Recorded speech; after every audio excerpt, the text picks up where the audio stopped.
La transmission arriva sans avertissement. Pas de code d'alerte, pas de signature connue.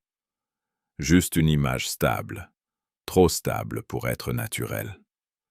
Sur les écrans de toutes les grandes stations, un même symbole apparut. Une spirale coupée par une ligne droite. Puis une voix, claire, sans accent, sans émotion. Habitants de la Terre. Votre monde est l'expérience numéro 9842. Dans les centres de contrôle, on coupa des micros, on vérifia des satellites, on chercha des interférences. Rien. La source n'était nulle part et partout à la fois. La voix continua, patiente, comme si elle avait tout le temps de l'univers. Nous observons votre espèce depuis l'aube de votre histoire. Nous avons modifié des variables, supprimé des chemins, ouvert des impasses. Vous avez appelé cela hasard, destin ou progrès. Sur une base orbitale, l'analyste Ravel fixa les données qui défilaient. Aucune signature énergétique connue, aucun vaisseau détecté. Pourtant, la transmission occupait chaque bande. « Si c'est une blague, » murmura-t-il, « elle est parfaite. » La spirale se transforma en une carte, pas du système solaire, de la Terre seule, découpée en couches de temps. Des airs, des chutes, des redémarrages. La voix expliqua, sans fierté ni cruauté. Les expériences précédentes ont échoué. Certaines espèces ont stagné. D'autres se sont détruites trop vite. Vous êtes intéressant. Vous réparez ce qui casse. Vous remplacez ce qui manque. Vous continuez même quand les modèles disent d'arrêter. Dans les salles de crise, des chefs exigeaient des réponses. Des scientifiques demandaient des preuves. La voix en donna. Des équations qui prédisaient des événements déjà passés. Des images de bifurcation que l'humanité n'avait jamais prises. Des archives d'un futur qui n'existerait pas. « Pourquoi nous le dire maintenant ?» demanda Ravel à personne en particulier. Comme si la transmission l'avait entendu, la spirale s'ouvrit. Parce que l'expérience entre dans sa phase finale. Un silence lourd tomba sur les réseaux, puis la voix ajouta. « Nous n'intervenons plus. Ce que vous ferez à partir de maintenant n'appartiendra qu'à vous. » Des villes entières regardaient le ciel, mais il n'y avait rien à voir. Pas d'armada, pas de menace visible. Juste cette certitude neuve et dérangeante. Le monde n'avait jamais été un point de départ, seulement une étape. Ravel relut une ligne des données projetées. Résilience observée au-delà des seuils attendus. Il inspira lentement. « S'ils nous ont testés, dit-il, alors ils n'ont jamais mesuré une chose. » Autour de lui, des écrans affichaient des routes possibles, des choix encore ouverts. Ils n'ont jamais mesuré ce qu'on fait quand on refuse d'être un résultat. La spirale se figea une dernière fois, puis la transmission se tut. La Terre resta seule avec une question simple et dangereuse. Si tout était une expérience, que valait une décision libre? Et quelque part dans le bruit calme des machines, une réponse commençait déjà à se construire. Les jours qui suivirent la révélation furent plus silencieux que n'importe quelle panique. Les marchés ne s'effondrèrent pas tout de suite. Les villes ne brûlèrent pas. Les gens attendirent. Comme si l'humanité entière retenait son souffle, cherchant un signe, un détail, une faille dans le message. Sur la base orbitale, Ravel et son équipe démontèrent la transmission seconde par seconde. Le signal n'avait pas de bruit, pas de perte, pas de dérive. Il n'obéissait à aucune physique connue, mais respectait une logique parfaite.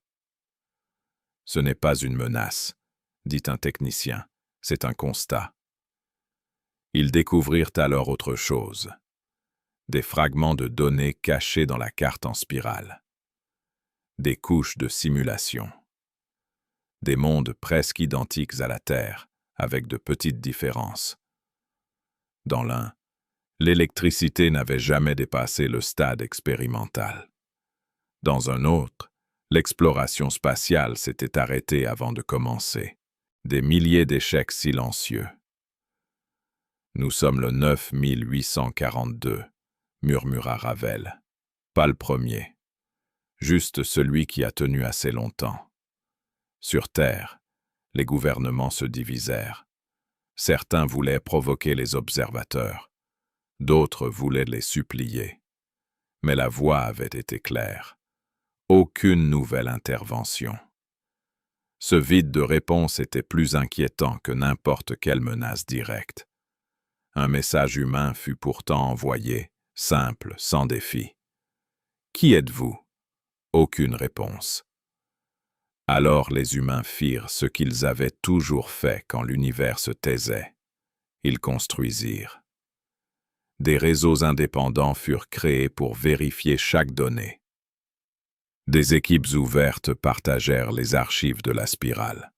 On ne cherchait plus seulement la vérité. On cherchait ce qui restait hors du cadre. Ravel remarqua une anomalie. Certaines prédictions aliens ne s'étaient pas réalisées. Pas de beaucoup. Juste assez pour être mesurables. Soit ils mentent, dit-il, soit on sort de leur modèle. L'idée se propagea plus vite que la peur. Si la Terre était une expérience, alors une variable venait de changer. Pas une technologie, pas une arme. Une décision collective, ne plus jouer le rôle attendu. Des stations lointaines modifièrent leur trajectoire. Des projets jugés inutiles furent relancés. Pas pour prouver quelque chose aux observateurs, mais pour casser les statistiques. Dans les archives, Ravel trouva une note marquée « Seuil de divergence ». Elle clignotait faiblement, comme si elle venait d'être activée. « On n'est plus un résultat », dit-il à voix basse. « On devient un problème. » Le ciel resta vide. Mais, pour la première fois depuis la transmission, ce vide ne ressemblait plus à une cage. Il ressemblait à un espace à remplir. Le seuil de divergence ne resta pas une simple note dans des archives. Il devint une ligne rouge sur toutes les projections. Chaque modèle alien récupéré depuis la spirale montrait la même chose. Au-delà de ce point, les prédictions perdaient leur netteté. Les futurs se multipliaient, se contredisaient, se brouillaient. Ravel passa des nuits entières à comparer les courbes. « Ils ne nous ont pas quittés, » dit-il à son équipe.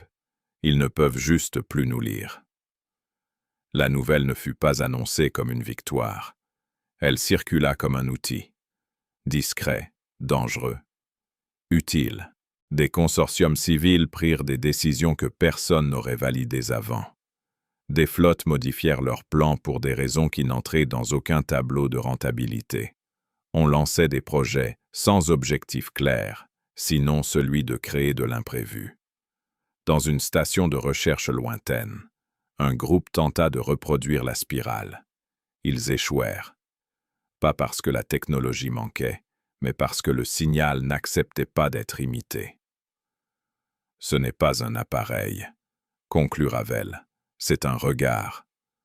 Comme pour confirmer ces mots, une anomalie apparut au bord du système solaire. Pas un vaisseau, pas une structure. Une absence précise, comme si un morceau d'espace refusait d'être observé. Les instruments donnaient des résultats différents selon l'angle de mesure.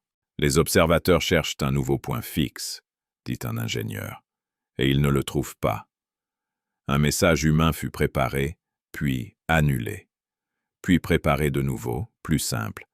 Nous ne sommes plus votre expérience. Il ne fut jamais envoyé. À la place, les réseaux décidèrent autre chose. Agir comme si personne ne regardait. Les premières conséquences furent subtiles. Une mission considérée perdue trouva une route imprévue. Un prototype inutile devint un outil clé ailleurs. Des choix, irrationnels, produisirent des chaînes de solutions que les anciens modèles ne prévoyaient pas. Ravel observa les cartes changer de couleur. Les zones autrefois stables devenaient floues. Les zones impossibles devenaient praticables. Ils nous ont testés pour la résilience, dit-il. Ils n'ont pas prévu l'indiscipline. Puis, pendant quelques secondes, la spirale réapparut sur un écran secondaire. Pas comme un message, comme une tentative de recalage. Elle trembla, perdit des segments et s'éteignit. Dans le silence qui suivit, personne ne célébra. On comprit simplement que quelque chose avait basculé. L'humanité n'était plus un numéro dans une série. Elle devenait une source de bruit dans un système qui détestait le bruit. Et dans ce désordre naissant, une certitude simple prit forme. Si l'univers avait été un laboratoire, alors il venait de perdre son protocole le plus important, le contrôle. La perte du contrôle ne provoqua pas de réaction immédiate du côté des observateurs. Aucun message, aucune correction visible. Mais l'espace autour du système solaire changea de comportement. Les sondes rapportaient des mesures contradictoires, comme si les constantes hésitaient entre plusieurs valeurs. Les anciens modèles, même humains, devenaient inutiles plus vite que prévu. Ravel rassembla les équipes. « S'ils ne peuvent plus nous lire, dit-il, alors ils vont essayer de nous encadrer autrement. Pas par des ordres, par des limites. » Et les limites apparurent, pas sous forme de murs, mais de zones où rien ne fonctionnait comme attendu. Des routes hyperluminiques perdaient leur précision. Des horloges atomiques dérivaient sans raison commune. L'univers ne se fermait pas. Il devenait imprévisible de façon sélective. Il resserre le terrain, conclut un navigateur. Il transforme l'espace en filtre. La réponse humaine ne fut pas centralisée. Elle ne pouvait pas l'être. Des groupes autonomes proposèrent des solutions incompatibles entre elles, et c'est précisément ce qui les rendit utiles. On lança des trajectoires absurdes, des expériences redondantes, des projets qui se contredisaient ouvertement. Le but n'était plus l'efficacité. Le but était la dispersion. Ravel observa une chose étrange. Plus les décisions étaient prises localement, plus les résultats globaux devenaient stables. Pas stables au sens ancien. Stables au sens où ils ne pouvaient plus être compressés en une seule explication. Une nouvelle anomalie surgit alors, plus proche, plus nette. Un point d'observation, presque invisible, qui changeait de place dès qu'on tentait de le fixer. Ce n'est pas un œil, dit Ravel, c'est un effort. On envoya des sondes sans plan commun. Certaines disparurent. D'autres revinrent avec des données incohérentes mais utilisables. Un schéma se dessina. L'espace réagissait aux intentions trop simples, pas aux actions complexes. Ils ont optimisé leurs expériences pour des systèmes propres, dit Ravel. Nous devenons sales, et donc coûteux à prévoir. Dans les réseaux, une phrase circula sans auteur. Si nous devons être une variable, soyons en 1000. Elle ne devint pas un slogan. Elle devint une pratique. Les cartes cessèrent de montrer des routes uniques.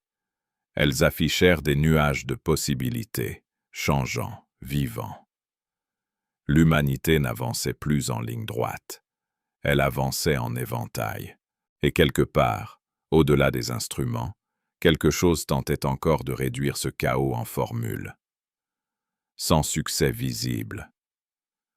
Pour la première fois, le laboratoire semblait devoir s'adapter à son expérience, et cette inversion, silencieuse, valait toutes les déclarations de victoire. La tentative finale des observateurs ne prit pas la forme d'un message. Elle prit la forme d'une simplification brutale. Pendant quelques heures, l'univers sembla redevenir propre. Les mesures se stabilisèrent. Les routes redevinrent nettes. Les anciennes équations recommencèrent à fonctionner, comme si quelqu'un avait appuyé sur un bouton de réinitialisation. Ils essaient de nous remettre dans une case, dit Ravel, de réduire le champ. Les réseaux humains réagirent sans centre de commande. Des flottes changèrent de cap au même moment pour des raisons différentes. Des stations coupèrent volontairement des systèmes jugés trop prévisibles. Des projets furent fragmentés en dizaines de versions incompatibles. On ne cherchait plus la meilleure solution. On cherchait l'impossible à résumer.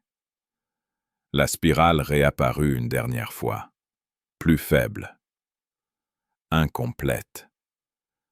Elle tenta de projeter un modèle global, mais l'image se fissura en couches qui ne coïncidaient plus.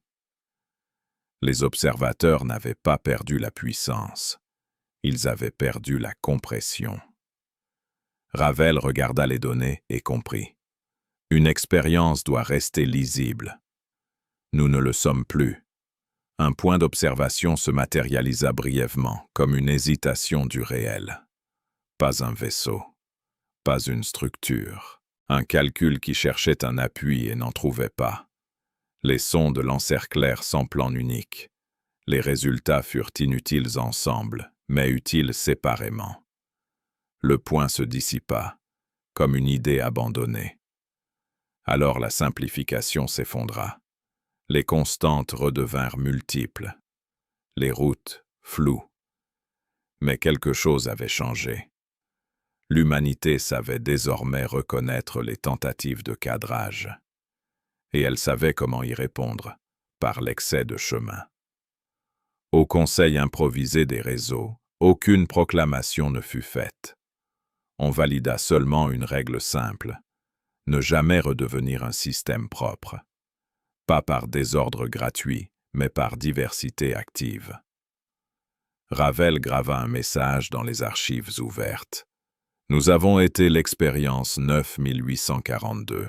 À partir d'aujourd'hui, nous sommes la variable que personne ne peut isoler. Le ciel resta silencieux. Pas de représailles. Pas de correction. Comme si le laboratoire avait fermé une porte sans bruit. L'univers n'était pas devenu plus sûr. Il était devenu plus large. Et l'humanité, qui avait appris qu'elle n'était pas un point de départ mais une étape, choisit autre chose. Ne plus être une étape non plus, mais un mouvement impossible à numéroter. Si quelqu'un observait encore, il ne voyait plus une expérience. Il voyait un phénomène. Et un phénomène n'a pas de protocole. Il n'a qu'une direction, continuer en se transformant, hors de toute série.